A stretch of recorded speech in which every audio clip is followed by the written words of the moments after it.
I've always wanted to be a dragon, but I never thought a Path of Exile update would actually turn me into one. And that's exactly what PoE 3.25 did. It turned me into a dragon who loves gold, loves hoarding it, and, not like most dragons, loves spending it. And that's what we're going to talk about today. Because gold in PoE 3.25 Settlers of Kalguur is quite the hot topic, because it is incredibly valuable. People love gold. People are using gold for all sorts of things. It also keeps making me run one more map before bed, and it turns into like 20 more maps by the time I actually go to bed. So let's talk about gold, its uses, and if it's in too little supply or not. I know people already had strong opinions on this, so go ahead, drop them below before I get into my huge tirade on the topic. And before we delve too deeply, make sure you hit the like button and you subscribe to Talkative for more Path of Exile 1 and Path of Exile 2 content. Let's get to it. It's not often that I entirely agree with a Reddit post, but this individual right here, Cognito Hazard Avoider, made one of the best Reddit posts that I've seen in quite some time on the Path of Exile subreddit. And his opinion basically mirrors my own, and what I've been seeing from a lot of my community on Twitter and in the YouTube comments and in-game itself. It's essentially talking about how gold is in great demand right now because we use it for so many different things. And you're seeing all the big pop-off videos on YouTube all talking about how to generate gold. Because people want gold, they want to use it because there's a lot of things you can do with it. You use it to trade a currency on the currency exchange market. You need it to make those trades. You need gold to upgrade Kingsmarch. You need gold to pay your workers so that they continue farming maps for you, so that you can go on shipments, so that you can disenchant items and all the rest. You need gold to gamble on the black market. You need gold for all these different things. It's for respeccing too. However, lots of people, especially right now, are running out of gold. Now, there are a few sides to this particular issue. This individual, I think, is right. He thinks that gold buffs would be the quickest way to kill the league. Now, he goes into a few reasons why, and we'll get to them in a moment. But essentially, camp number one is sitting on the fact that, okay, GGG, gold is dropping too little. We need more gold right now so we can use said gold to quickly get our upgrades done, to quickly be able to do everything, to be able to continue running our town in perpetuity. Okay, so that's one side. Too little gold, can't do everything we want to do, and we can't do it fast enough. That's essentially the argument. And of course, I'm not giving you all the nuances. I'm just boiling it down to its simplest form. Then we have camp number two, which is the camp that I'm in. It's the fact that gold is a finite resource, and you have to make choices with your gold, and that's a good thing. You can't always be running with mappers in your town. You can't be respeccing constantly with your character. You can't be using the currency exchange market in perpetuity while you're also buying all the upgrades for Kingsmarch super quickly. It's a resource, it's finite, it's forcing you to make tough decisions. Because you shouldn't be able to just do whatever the heck you want with it and, basically never run out of it. It's an actual tough choice. And that's a cool thing. And I think that's something that you see in a lot of city builders or games that use gold as a resource to build up something. Okay? And we're seeing that in Path of Exile 1 right now. I enjoy that. I think other people enjoy that too. Or if you don't enjoy it, you understand it. You know why it's in the game. You know what grinding your games is trying to do. They want you to play the game more because it feels good to have a little bit of friction here. To be thinking, okay, do I want to spend my gold to get the next level of Kingsmarch right now? Or do I want to make this massive currency trade with 2 divines for X amount of chaos orbs? I don't know where the market is right now. I guess I could check, but we're not going to check. They know exactly what they're doing with this sort of design. So with those two camps in mind, everyone, which are you in?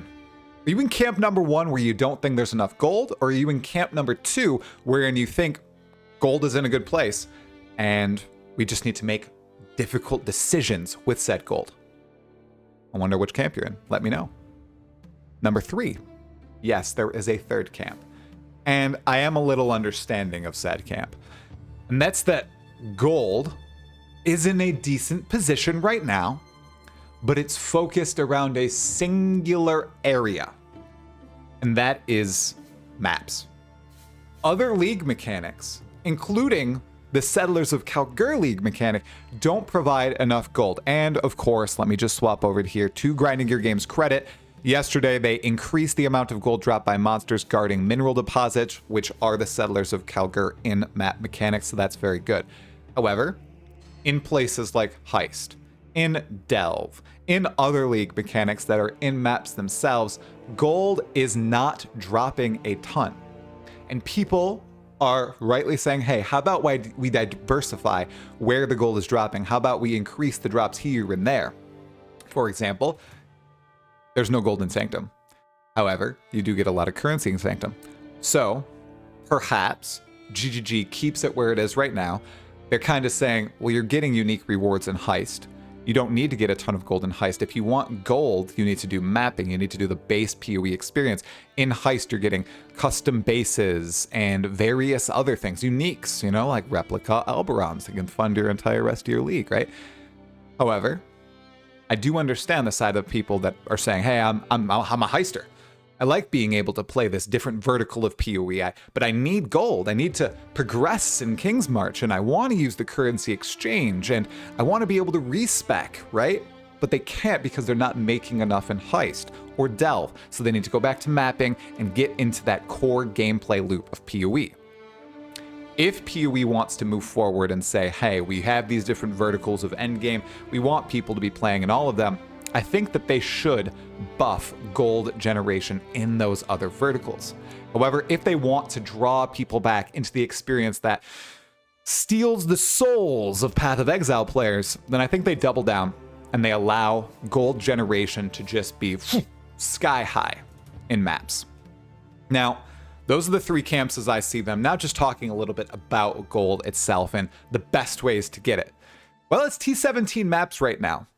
And the best ways to get it, I know there are some videos out there right now. I know Captain Lance has released a video on it, and I know others are throwing their hats into the ring about the best ways to generate gold. But I think the reality is, we still don't necessarily know what the best methods are. We are 1 week into the league as of today, and I think over the course of the next 2 weeks, 3 weeks, month, 2 months, we'll be able to find new strategies in which we're able to generate massive amounts of gold. And everyone, let's remember, upgrading Kingsmarch is a one-time thing this league. After we do all those upfront costs, the only other costs we're going to have are the workers, it's the respec system, and it's the currency exchange system. And then it all comes down to whether or not GGG thinks we should be able to have a fully functional town with maxed out workers. I think it's tier 11 as the max worker level, and all of the various things running all at once. Do we want the max amount of mappers going at the same time as the max amount of disenchanters and the farmers and the shipping lanes all going out? I don't know, it seems like that's not the case right now because we can't generate that much gold. And like I said, with camps 1 and 2, there's a very stark difference in opinion there. Some people think that we should be able to continue running our town at full efficiency with gold, and others think you need to make tough decisions. I'm in that latter camp. I do think tough decisions are pretty cool in video games, and I like when you get them in Path of Exile. It's fun. That's what makes it a cool game. In other games, you don't really have tough decisions, and you can just blast through everything without thinking, or healing, or dying. That's not cool. I don't like that. I like that Path of Exile forces us to think, and I hope you do too. I really think that you should read through this Reddit post right here. I'm gonna link it in the description below. Lots of good comments, and this person really breaks it down in a great way. I love this line right here, and it's what I've said before in this video, but I'll just highlight it. Resource constraints are what produces interesting choices. This guy, Cognito Hazard Avoider, could not be more correct. Anyways, if you liked the video, hit the like button. If you'd like to see more Path of Exile 1 and Path of Exile 2 content, make sure to subscribe to Talkative Try. I will see you in the next video, my fellow exiles. Talakura.